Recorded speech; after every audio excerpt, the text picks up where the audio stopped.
사랑하는 성도 여러분, 우리가 꼭 기억해야 할 것이 있습니다.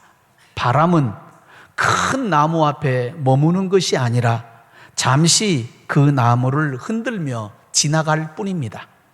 물은 바위 앞에 무릎을 꿇은 것이 아니라 힘을 모아 바위를 넘어 더 큰 바다로 흘러갑니다.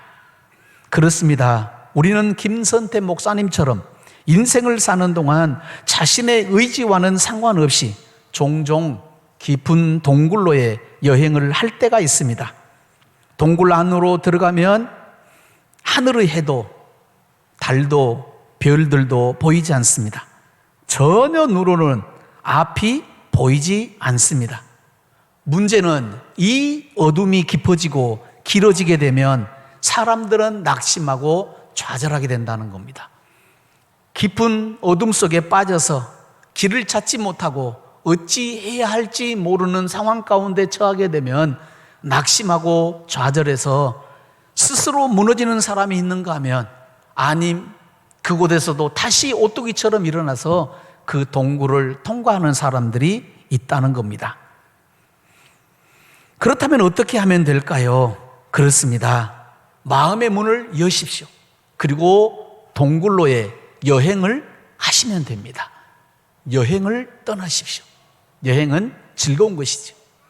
아무것도 보이지 않는 동굴이지만 여행을 하시라는 겁니다.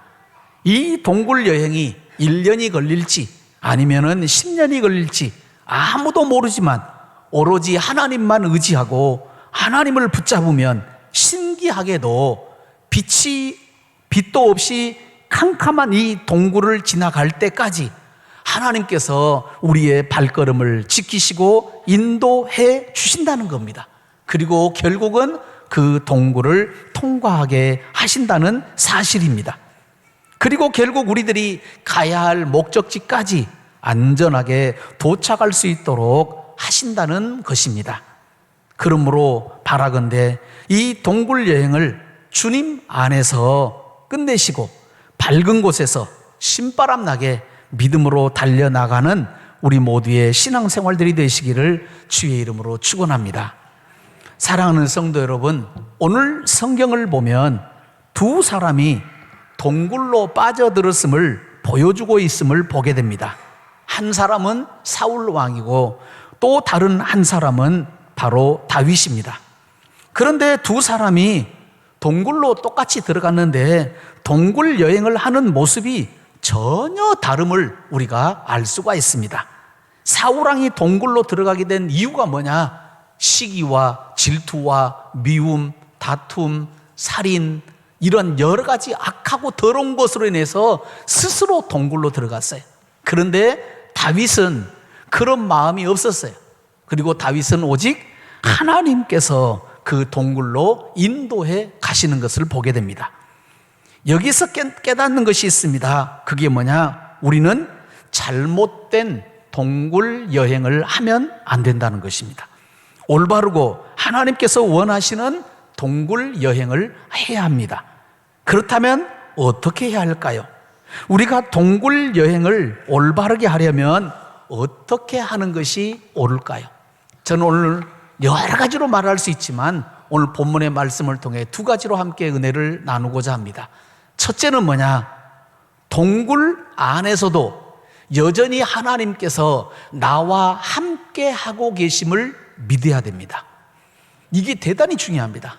동굴 안에서도 여전히 하나님께서 나와 함께 하고 계심을 믿으라는 것입니다. 오늘 본문 8절로 9절 말씀을 보면 사울이 그 말에 불쾌하여 심히 노하여 이르되 다윗에게는 만만을 돌리고 내게는 천천만 돌리니 그가 더 얻을 것이 나라 말고 무엇이냐 하고 그날 후로 사울이 다윗을 주목하였더라 라고 말씀이 되어 있습니다. 이 말씀의 배경이 뭐냐면은 이스라엘의 블레셋과의 전쟁, 특별히 골리앗과의 싸움에서 승리한 사건을 배경으로 하고 있습니다. 블레셋이 골리앗을 앞세워서 이스라엘과 전쟁을 하기 위해 침략을 했습니다. 이에 이스라엘 백성들이 사울왕을 중심으로 해서 전쟁터에 나갔는데 도저히 해볼 길이 없었습니다. 왜냐하면 골리앗은 어렸을 때부터 용사였습니다. 그리고 전쟁에 나가서 백전백승을 했던 정말로 큰 용사였던 겁니다. 그런데 이 골리앗이 하는 말이 1대1로 붙어 싸우자. 그리고 지면 우리의 종이 되고 우리가 지면 너희의 종이 되리라 라고 하는 조건을 내걸었던 겁니다. 이스라엘의 사울 왕을 비롯한 수많은 장군들, 수많은 사람들이 있었지만 어느 누구 한 사람도 거기에 나서는 사람이 없었습니다. 이때의 전쟁터에 아버지의 신부놈으로 찾아갔던 다윗이 그 모습을 바라보면서 하나님의 이름으로 골리앗과 싸우게 되었고 물맷돌 한 방에 골리앗을 쓰러뜨렸습니다. 그리고 골리앗의 생명을 빼앗았습니다. 블레셋과의 전쟁에서 다윗이 이스라엘을 극적으로 구원한 것입니다. 이 블레셋과의 전쟁에서 승리한 다윗을 사울 왕 앞에서 이스라엘 여인들이 노래하며 높였습니다. 다윗은 만만인데 사울은 천천히라고요. 그렇게 노래를 했어요. 이 순간, 이 노래를 듣는 그 순간 사울 왕의 마음속에 극심한 시기와 질투심이 채워졌습니다. 그리고 다윗을 주목하게 되었고 이때로부터 사울 왕은 결국 다윗을 제거하고 죽이려는 상황에 들어가게 됩니다. 다시 말씀드리면 사울 왕이 동굴로 들어가게 되었다는 겁니다. 동시에 다윗도 동굴로 들어가게 된 겁니다. 다윗은 하나님의 이름으로 블레셋의 용사였던 골리앗과 싸워 이김으로 나라를 위기에서 구원하였음에도 불구하고 오히려 더 큰 어려움에 처하고 말았다는 것입니다. 죽음 후 자리에까지 다윗은 떨어지게 된 것입니다. 그리고 다윗은 이때로부터 시작하여 사울 왕이 죽을 때까지 동굴을 지나는 것과 같은 삶에 빠지고 말았습니다. 사울 왕으로부터 무고히 미움을 받았습니다. 사울 왕이 다윗을 죽이려고 수차례 공격을 했습니다. 사울 왕은 자신의 부하들을 동원해서 다윗을 사로잡아 죽이려고 했고 이스라엘 전 지역에 공문을 보내 다윗을 사람들로 하여금 고발하도록 했습니다. 다윗은 자신의 생명을 지키기 위해 사울 왕을 피하여 이곳 저곳으로 도망 다니는 신세가 되고 말았습니다. 심지어 다윗은 블레셋 땅으로 피신하면 사울 왕이 자신을 쫓아오지도 못할 것이니 자신의 생명을 지킬 수 있으리라고 생각을 하고 블레셋 땅으로 도망하기도 했습니다. 그러나 블레셋 땅에서는 또 다른 것이 기다리고 있었습니다. 블레셋의 신하들이 다윗을 죽여야 한다고 하므로 다윗은 결국 그 자리에서 미친 사람처럼 행세를 하여 겨우 자신의 생명을 지키게 됩니다. 그런데 중요한 것은 다윗이 이렇게 동굴로의 여행을 하는 동안 하나님께서는 어떠했는가? 하나님께서는 여전히 다윗과 함께 하시고 계셨다는 것입니다. 캄캄한 그 동굴 속에서 갈 길을 모르고 어떤 방향이 옳은 방향인지도 모르는 상황 가운데 있는데 그럼에도 불구하고 그 속에서도 하나님이 다윗과 함께 하셨다는 겁니다. 다시 말씀드리면 다윗이 동굴로의 여행을 시작할 때에 하나님께서 다윗을 나 몰라라 하지 않으셨다는 겁니다. 하나님께서는 다윗과 함께 하셨습니다. 오늘 본문 12절을 보면 그렇게 가르쳐 줍니다. 여호와께서 사울을 떠나 다윗과 함께 계심으로 사울이 그를 두려워한지라 라고 했고 14절에서는 다윗이 그의 모든 일을 지혜롭게 행하니라 여호와께서 그와 함께 계시니라고 했습니다. 뿐만 아니라 28절에서도 보면 여호와께서 다윗과 함께 계심을 사울이 보고 알았고 라고 말씀이 되어 있습니다. 그렇습니다. 하나님께서 동굴로 여행을 시작한 이 다윗과 함께 동행하시고 계셨던 것입니다.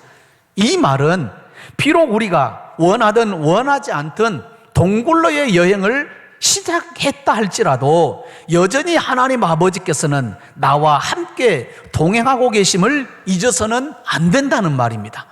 우리들은 삶의 현장 속에서 우리의 처한 환경과 상황 속에서 우리들을 지배하는 것이 뭐냐? 우리를 다스리려고 하는 것이 뭐냐? 내 눈에 보이는 환경입니다.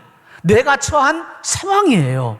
내가 지금 어떤 처지에 빠져 있느냐? 이것이 내 눈에 보이기 때문에 그것이 나를 다스려버립니다. 그것이 나를 통치해버립니다. 그러나 진짜 믿음의 사람은 동굴 속으로 들어간다 할지라도 아무것도 보이지 않는 어두컴컴한 속에서 갈 길을 찾을 수가 없고 올바른 방향을 찾을 수가 없는 상황 속에서도 여호와 하나님께서 여전히 나와 함께 하심을 믿는다는 거예요. 바로 이 믿음이 나를 동굴에서 구원하게 된다는 사실입니다. 깜깜한 밤이요 빛이 없어서 보이지 않는다 할지라도 변함없이 하나님 아버지께서는 나와 함께 하시고 있음을 분명하게 믿어야 합니다. 내 눈에 보이지 않는 현실이라고 하여 하나님 아버지께서는 나를 버리셨다거나 나에게로부터 떠나셨다라고 생각하거나 의심해서는 결코 안 됩니다. 우리가 동굴로의 여행을 함에 있어서 가장 중요한 것이 이제부터는 더욱 믿음으로 무장해야 한다는 것에 있습니다. 그 믿음은 무엇일까요? 그렇습니다. 하나님 아버지께서 변함없이 여전히 나와 함께 하시고 있다고 하는 믿음입니다. 주님이 내 손을 붙잡고 있다고 하는 믿음입니다. 주님이 지금 나와 함께 길을 걷고 있다고 하는 믿음입니다. 혹여라도 하나님께서 나와 함께 하시지 않는 것은 아닌가라는 생각해서는 안 됩니다. 하나님께서는 나와 약속하신 것이 있습니다. 세 가지를 기억하십시오. 첫째는 뭐냐? 버리지 않겠다고 하는 약속입니다. 하나님께서 나를 버리지 않겠다고 하는 약속이 있어요. 레위기 26장 44절을 보면 그런즉 그들이 그들의 원수들의 땅에 있을 때에 내가 그들을 내버리지 아니하며 미워하지 아니하며 아주 멸하지 아니하고 그들과 맺은 내 언약을 폐하지 아니하리니 나는 여호와 그들의 하나님이 됨이니라 라고 말씀하십니다. 내버리지 않는다. 신명기 4장 31절에서도 말합니다. 내 하나님 여호와는 자비하신 하나님이시라. 그가 너를 버리지 아니하시며 너를 멸하지 아니하시며 내 조상들에게 맹세하신 언약을 잊지 아니하시리라 약속하셨습니다. 신명기 31장 8절에서도 마찬가지입니다. 그리하면 여호와 그가 네 앞에서 가시며 너와 함께 하사 너를 떠나지 아니하시며 버리지 아니하시리니 너는 두려워하지 말라 놀라지 말라 라고 말씀하셨다는 겁니다. 하나님께서는 나를 버리지 않는다 분명히 약속하셨습니다. 이 약속의 말씀을 믿으라는 겁니다. 두 번째는 뭐냐? 세상 끝날까지 항상 나와 함께 하시마 약속하셨다는 것을 믿어야 합니다. 예수님께서는 마태복음 28장 20절에서 그렇게 말씀하십니다. 내가 세상 끝날까지 너희와 항상 함께 있으리라. 주님의 약속의 말씀입니다. 내가 너희와 세상 끝날까지 항상 함께 있으리라. 이 약속의 말씀을 믿으라는 겁니다. 어디에서요? 동굴 속에 들어가서도. 세 번째로는 모든 것을 합력하여 선을 이루어 주신다라고 하는 하나님의 약속을 믿어야 합니다. 하나님께서는 로마서 8장 28절에서 말합니다. 우리가 알거니와 하나님을 사랑하는 자, 곧 그의 뜻대로 부르심을 입은 자들에게는 모든 것이 합력하여 선을 이루느니라 라고 약속해 주셨습니다.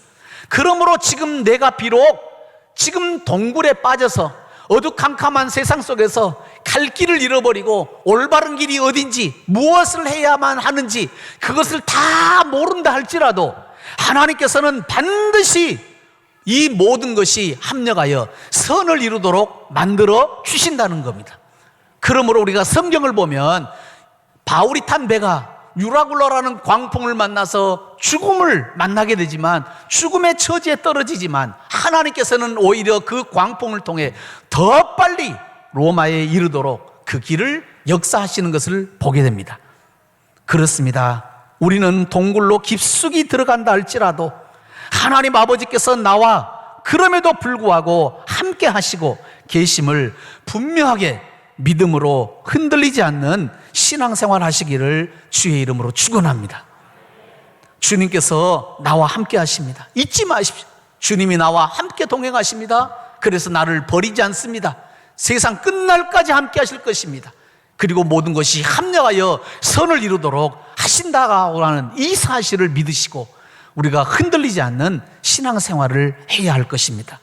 두 번째로는 이 동굴로의 여행은 우리로 하여금 수많은 영적 간증들로 풍성하게 채워줍니다. 동굴로의 여행은 우리로 하여금 수많은 영적 간증들로 풍성하게 채워준다는 것입니다. 오늘 본문 10절을 보면 이렇습니다.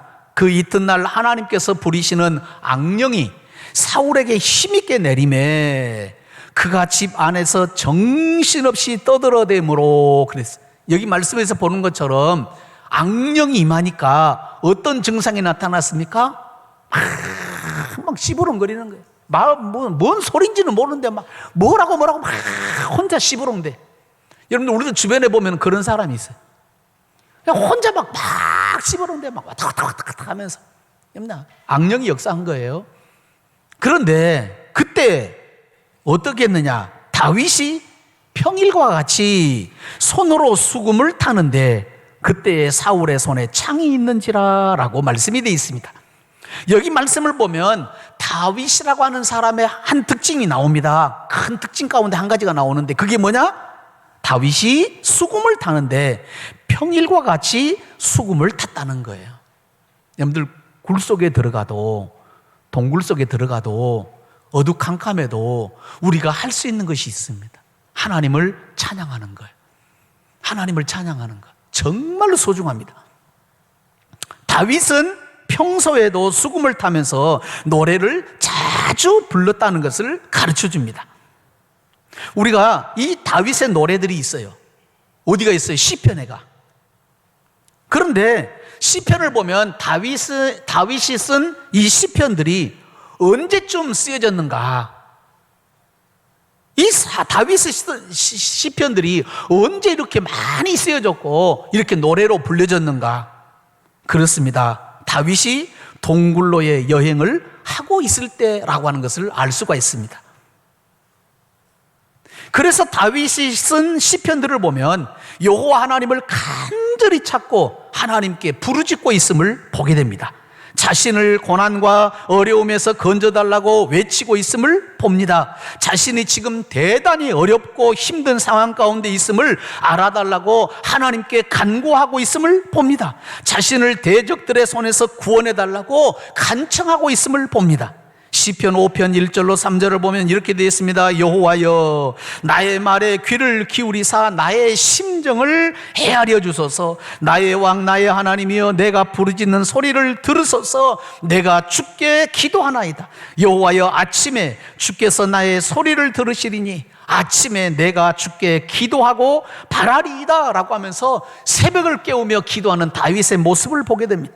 시편 7편 1절로 2절에서는 이렇게 말합니다. 여호와 내 하나님이여 내가 주께 피하오니 나를 쫓아오는 모든 자들에게서 나를 구원하여 내소서. 건져낼 자가 없으면 그들이 사자같이 나를 찢고 뜯을까 하나이다 라고 하면서 원수들의 손에서 자기를 구원해달라고 지켜달라고 간구하고 있습니다. 시편 34편 6절에서는 이 곤고한 자가 부르짖음에 여호와께서 들으시고 그의 모든 환난에서 구원하셨도다 라고 하면서 자신이 부르짖고 기도했더니 하나님이 들어 응답해 주셨다라고 말합니다. 시편 57편 1절에서는 하나님이여 내게 은혜를 베푸소서. 내게 은혜를 베푸소서. 내 영혼이 주께로 피하되 주의 날개 그늘 아래에서 이 재앙들이 지나기까지 피하리이다 라고 하면서 정말로 급한 상황 가운데서 하나님 앞에 부르짖어 기도하는 모습을 보게 됩니다. 다윗의 수많은 주옥 같은 이 시편들이 고난과 고통 중에 나온 것임을 통하여 깨닫는 것은 동굴에서의 상황이 우리에게 수많은 간증들과 신앙 고백들을 만들어 준다는 것을 깨닫게 되는 겁니다.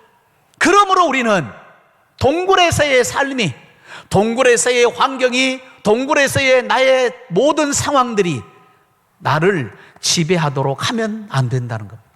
여전히 나는 하나님의 자녀로서 나를 지배하고 통치하고 다스리실 분은 여호와 하나님이십니다. 주님이 나를 다스리십니다. 주의 성령님이 나를 붙잡고 계시고 나를 이끌어 가실 것입니다. 아무것도 보이지 않는 절벽을 마주했을 때 우리는 비로소 살아계시는 하나님을 만나게 됩니다. 더 이상 나아갈 길이 끊어지고 사라져 버렸을 때 우리는 하나님께서 만들어 놓으신 새 길을 만나게 됩니다. 과거 이스라엘 백성들이 출애굽을 하였을 때 그들은 홍해 앞에서 진퇴양난에 빠져 이러지도 저러지도 못하였습니다.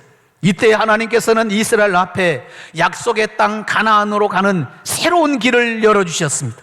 그것은 홍해를 하나님께서 직접 가르시고 이스라엘로 하여금 건너가게 하신 사건입니다. 사랑하는 성도 여러분, 동굴 속에서 길이 보이지 않으십니까? 그렇다면 하나님께서 우리에게 가장 안전하고 좋은 길을 준비하시고 계심을 믿으시기를 주의 이름으로 축원합니다. 동굴 속에서 어디로 가야 할지 모르시겠습니까? 그렇다면 하나님께서 나의 손을 붙잡고 나를 친히 이끌어 가실 줄로 확실히 믿으시기를 주의 이름으로 축원합니다. 내가 동굴 속에서 무엇을 어떻게 해야 할지 모르시겠습니까? 마음이 답답하고 괴로우십니까? 그러나 염려하거나 두려워하거나 무서워하지 마십시오. 하나님은 나의 아버지이십니다. 아버지이신 하나님께서 이 어두운 밤에도 나의 눈을 열어 보게 하시고 알게 해주십니다. 그리고 내 마음에 자리 잡은 의심과 두려움과 무서움을 모두 제거해 주십니다. 그 하나님께서 나에게 이렇게 말씀하십니다. 이사야 43장 1절로 3절에 보면 야곱아 너를 창조하신 여호와께서 지금 말씀하시느니라. 이스라엘아 너를 지으신 이가 말씀하시느니라. 너는 두려워하지 말라. 내가 너를 구속하였고 내가 너를 지명하여 불렀나니 너는 내 것이라. 네가 물 가운데로 지날 때에 내가 너와 함께 할 것이라. 강을 건널 때에 물이 너를 침몰하지 못할 것이며 네가 불 가운데로 지날 때에 타지도 아니할 것이요 불꽃이 너를 사르지도 못하리니 대저 나는 여호와 내 하나님이요 이스라엘의 거룩한 이요 내 구원자임이라. 내가 애굽을 너의 속량물로 구스와 스바를 너를 대신하여 주었노라고 주님이 분명하게 말씀해 주셨습니다. 그렇습니다. 동굴로의 여행을 염려하지 마시고 오직 믿음으로 무장하셔서 동굴 끝까지 하나님 아버지의 손을 굳게 잡고 걸어가시기를 주의 이름으로 축원합니다. 주저앉지 마십시오. 동굴의 캄캄한 어둠 속에서 낙심하거나 좌절하지 마십시오. 우리는 반드시 승리합니다. 그래서 우리는 염려하거나 두려워하지 않는 겁니다. 오히려 주 안에서 수많은 믿음의 간증들로 가득하게 채워지는 그 시간을 만들어 가시기를 예수님의 이름으로 축원합니다.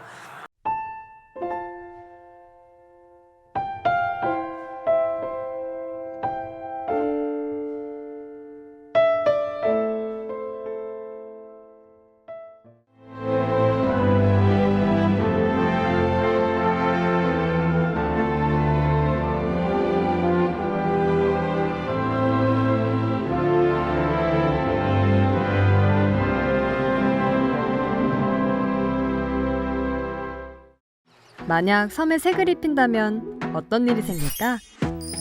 섬의 변신, 마음도 상쾌하다. 보라색 여행. 마음이 설레는 노란색 여행. 내 마음에 주는 선물, 주홍색 여행. 또 다른 나를 발견하는 행복 여행. 신안군. 그 자태도 향기도 가장 찬란한 꽃. 솜사탕인 듯 몽글몽글 피어나는 꽃. 백나무 십리길 따라 환상의 정원으로 들어오세요. 뿌리 내린 땅의 기운 따라 향기도 꽃색도 달라지는 꽃. 섬 수국축제 천사섬 신안.